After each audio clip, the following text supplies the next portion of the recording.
All right, so get ready because today we're diving into a dish that might sound a little different at first. Different how?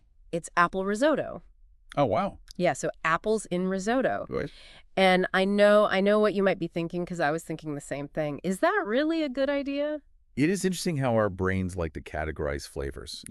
We tend to put things in boxes. For sure. But what's really cool about this dish is that it kind of challenges those expectations and ends up tasting really good. Yeah, and we actually have a few sources for this one. We've got a YouTube video from Adam Raguse where he actually makes this apple risotto.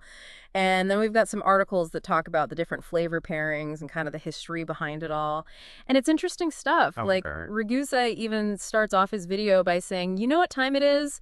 It's apple picking season. Oh. Apple risotto. Uh-huh. So even he's kind of like, I know this sounds a little out there, but just trust me on this one.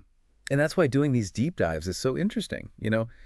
It might seem kind of strange at first, but when you really get into it, the combination of apples and risotto, it actually connects back to some really familiar flavors. Okay, I'm listening. Like think about Indian chutneys with that sweet and spicy thing going on. Yeah. It's not that different from what we're seeing here. Yeah, that's a good point. Yeah. It's true. It's like we know those flavors work, but we just don't expect them in risotto. Exactly. So how does this all come together? What are the key ingredients? Yeah. Besides the obvious apple. Yeah, of course you have your apples, but Ragusa, he goes all in. He uses shallots, chili pepper, even toasted cardamom and cloves. Wow, he really does make it a fall feast. He takes all the best flavors of fall and turns them into a risotto. And I'm here for it. Exactly. So he's not messing around here. He's going all in on those fall flavors. He is. And each ingredient has a purpose. Okay. Like what? Well, for example, he uses dry cider instead of apple juice. Interesting. What's the reason for that? That way you get that concentrated apple flavor without adding a ton of sugar. Oh, that makes a lot of sense. And then he's got the dried porcini mushrooms in there too. Yeah, those are key for that umami flavor, right? Exactly. They add that deep, savory richness, which balances out the sweetness of the apples. It's like he's creating this perfectly balanced flavor symphony where each ingredient has a specific role to play. You've got the sweet, you've got the savory, you've got the spicy, all working together in harmony. I love that analogy. And speaking of working together, we should probably talk about his cooking techniques because he's very specific about some things. You know what I noticed about his cooking technique? What's that? He's got this really fun, energetic style in the video, Yeah. But when it comes to the technique, he's serious about it. Oh, absolutely. And one thing he really emphasizes is using a wide pan for risotto. Which seems kind of counterintuitive, right? Yeah, you would think a smaller pan Yeah. would be better to keep everything together. Right, keep it all contained. Right. But actually using a wider pan lets the risotto spread out more. Oh, okay. So it cooks more evenly and it can absorb the liquid better. That makes sense. I never thought about it that way. Yeah. And speaking of liquid, he's also very careful about adding it gradually. Like a little cider, a little water, then more water is needed. Yeah, that gradual process is really important for getting that al dente texture, Which is, It's Italian for when the rice is cooked through, but still has a little bit of bite to it. right, it's not mushy. Exactly.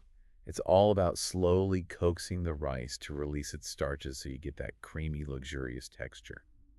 He talks a lot about that slow and steady approach, especially when it comes to adding the fat at the beginning. Right. I'll be honest, I kind of glossed over the science-y part of why that's important for that creaminess. Yeah. Something about lipid-starch complexes. Yes. So basically, when you add fat, like the butter and olive oil in this recipe, right when the rice goes in, the fat molecules coat the rice grains. Okay.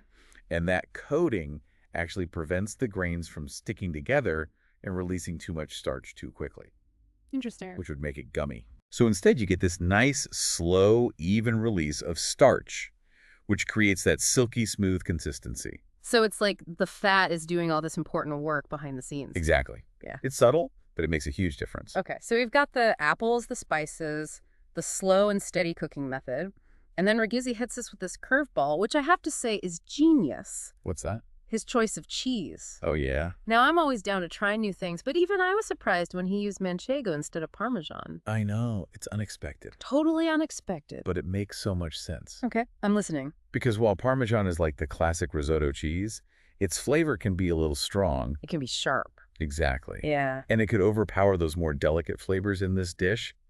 But manchego, it has this nice, mild, nutty flavor that goes so well with the sweetness of the apples. It's like a flavor puzzle. And he knows exactly which pieces fit together. He does. And speaking of fitting together, he waits until the very end to add the butter, the cheese, and the fresh herbs. Smart move. And get this, he uses tarragon, Oh, interesting. which I learned goes amazingly well with those pumpkin spice flavors Oh, so. because they share this anise flavor. It's all connected. Wow, that's fascinating. And that actually brings up a really interesting point about culinary history and how flavors have traveled and blended over time. Oh, tell me more.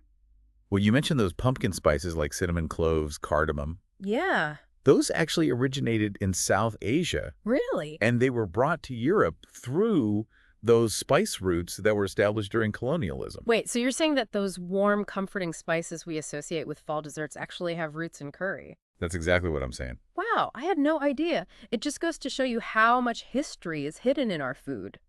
It's amazing how food can be like a time machine, Yeah. taking us back to different places and times. It really is. And, this whole idea of unexpected but familiar flavors, it's not just an apple risotto thing. It pops up in cuisines all over the world. Oh, yeah, for sure. Like, what are some other examples? Well, think about Mexican mole sauces. You've got chocolate in there, Yeah, but then you also have chili peppers. interesting combo. Right. Or how about fish sauce in Southeast Asian cooking? Okay. It adds this incredible savory depth to those sweet and spicy dishes. Yeah, I love fish sauce now, but I remember the first time I tried it, I was like, what is this? Uh-huh. Right. But then I took a bite and it just worked. It's amazing how flavors that we might think are strange at first can actually create something really special. Exactly. And that's what's so cool about this apple risotto. It reminds us to be open to new culinary experiences. Sometimes those things that sound weird at first can turn out to be amazing. I'm all about trying new things, Yeah, especially when it comes to food. me too. Yeah? And I think that's a good philosophy for life in general. Hmm. Don't be afraid to step outside of your comfort zone. Whether it's food, music, art, or even just a new idea, be curious and see where it takes you.